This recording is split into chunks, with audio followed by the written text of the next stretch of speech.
Right now at noon, a local high school football game suspended over allegations that one team was using racial slurs. Now hear why the group in charge of high school sports at the state level says it will not be investigating. Looks like it's about time to say goodbye to the summer heat as temperatures will be dropping this week as we keep tabs on a very windy Monday afternoon. And Washington State University president talks about the future for the Cougs after the Pac-12 fell apart. Hi everyone, so good to see you. Welcome to KREM 2 News at Noon. I'm Laura Papetti, and we begin with checking in with meteorologist Thomas Patrick. He is tracking a windy afternoon all across the inland northwest. Thomas? Yeah, good afternoon, Laura, and conditions are certainly breezy, and you're going to hear it on the microphone from our outdoor weather center because our cold front came through. The winds really picked up immediately, so this is likely the way it's going to stay for the rest of the day today. But it is a dry and windy day, so because of that combination, we are under red flag warnings for now the second straight day through the inland northwest. That means we still have heightened fire danger. It's not the hottest of days out there, but remember, fire danger more correlated to stronger winds, and that's what we do have for today. Let's take an early look at some of our peak wind gusts. Not too many reports at the moment, but got a 24-mile-per-hour wind gust out of Pullman, and that's only expected to get a bit stronger through the afternoon hours here. So here's our cold front positioning. Just analyzed this about 5 minutes ago. It's cleared most of Washington and just working through North Idaho right now, and the winds are really rushing in behind it. So it is sweeping away the cloud cover, which is why it's so sunny out there. But it is also the reason why, well, the winds are in place and right over the inland northwest. So that's what we got. 66 at the moment.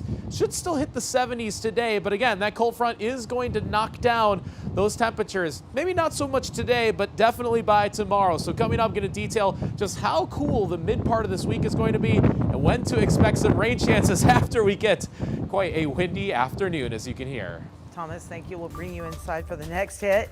An important traffic alert for you this afternoon. All northbound lanes on the Maple Street Bridge are closed right now for construction.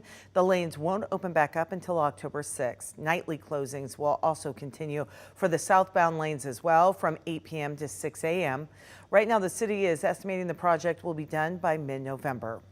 Meanwhile, TJ Meanock Drive partially reopened this weekend after months of construction. You can see one lane is open in each direction while construction does continue to finish up. Drivers should still expect some traffic in that area. And the Kootenai County Sheriff's Office is investigating a drowning death in Lake Coeur d'Alene that happened over the weekend. On Saturday, deputies responded to the drowning call at Black Rock Marina in Rockford Bay. Officials say Aaron Robb, a local business owner in Coeur d'Alene, was pulled from the water before authorities arrived. First responders airlifted him to the hospital. However, he died from his injuries. The state organizations that oversee high school sports say they are not investigating an alleged use of racial slurs during a game last week. Weird turn of events is with 9 minutes left, the game is called due to unsportsmanlike conduct on the field. So on Thursday, the game between Pullman and North Central abruptly ended with just minutes left on the clock. The game was suspended after North Central players told referees that Pullman players were using racial slurs against them. However, both Spokane Public Schools and Pullman High School's athletic departments have opened investigations, but the Washington Interscholastic Athletic Association and Washington Officials Association say they are not investigating the incident. They say no official, coach, or administrator heard any inappropriate comments from any player on either team, calling it a clean football game. They also reported both teams and coaches showed good sportsmanship. The Greater Spokane League, which oversees school athletics, states they are supporting both schools as each investigates what happened. And we are learning more about what options Washington State University is considering now after the Pac-12 conference fell apart. Nicole Hernandez telling us what WSU's president said about the plan now moving forward. So WSU has three main options at this point. They can either join the Mountain West Conference, they can join the American Athletic Conference, or they can try to rebuild the Pac-12 altogether. Doing that, though, more difficult right now because just 2 weeks ago, both Cal and Stanford decided they were not going to be a part of the Pac-12 for this next year. Now the conference is down to just two teams, WSU and Oregon State University. WSU President Kirk Scholes talked to the Board of Regents last week for the first time since all this started. He says no matter what happens next year, WSU will be playing football. I appreciate our student athletes. They want to excel in the classroom. They want to excel in the field. They want to win championships. That's still going to be there. Since WSU and OSU are the only teams still committed to the Pac-12 at this point, they want to make sure they still have the power to make decisions about the conference. Last week, a Whitman County judge ruled the schools who have left the Pac-12 cannot meet to talk about the conference's future anymore.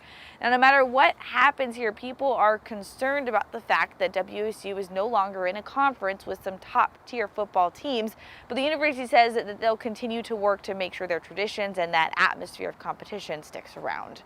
In Spokane, Nicole Hernandez, KREM 2 News.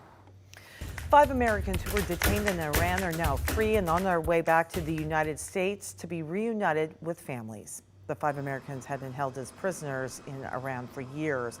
The Biden administration reached a deal to secure their release in August, but it was not finalized until the last few days. 5 Iranians being held in the U.S. have been released as part of the deal, as has $6 billion in frozen funds.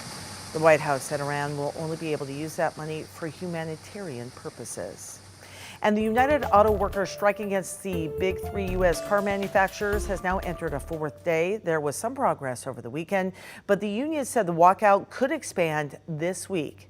The UAW is seeking at least a 36% raise, cost of living, and job protections, and the end of some concessions made during the Great Recession. Ford says that at least 600 workers have been temporarily laid off because of the strike.